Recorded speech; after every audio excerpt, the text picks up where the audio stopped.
ఆ మనిషి నిన్ను బాధ పెట్టి ఉండొచ్చు, నీకు విరోధంగా కార్యం జరిగించి ఉండొచ్చు, నిన్ను దూషించి ఉండొచ్చు, నిన్ను అవమానపరిచి ఉండొచ్చు, నిన్ను ఏదో రీతిగా నీకేదో నష్టం చేసి ఉండొచ్చు. కానీ దయ చూపిస్తామంటాం ఆ వ్యక్తికి వాస్తవ ప్రకారం ఆ వ్యక్తి చేసిన కార్యానికి నువ్వు ఆ వ్యక్తిని శిక్షించచ్చేమో, కానీ ఆ వ్యక్తి అప్పచెప్పాడేమో. అందుకని దురాత్మలు నిన్ను ఇలాగా వేధిస్తున్నాయేమో.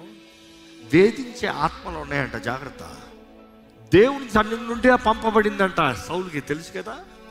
వచ్చి ఆ దెయ్యం ఏం చేసిందంట, సౌలుని టార్మెంట్ చేసిందంట, వేధించిందంట. పడుకుంటానికి లేదు, కూర్చుంటానికి లేదు, తినటానికి లేదు, రాజుగా ఏళ్తానికి లేదు, మూలుగుతూ ఉన్నాడంట, బాధలో ఉన్నాడంట. జాగ్రత్త.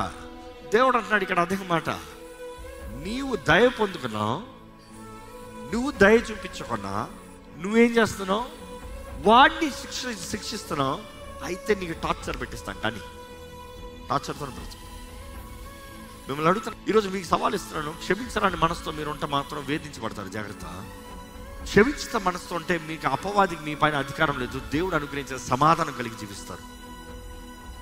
దేవుడి ద్వారా క్షమించబడిన మనము ఇతరులను క్షమించరాని మనసుతో ఉంటే మాత్రం దేవుడు ఏమాత్రం ఊరుకోడు అనేది యేసు ప్రభు ఈ ఉపమానం చెప్తున్నాడు.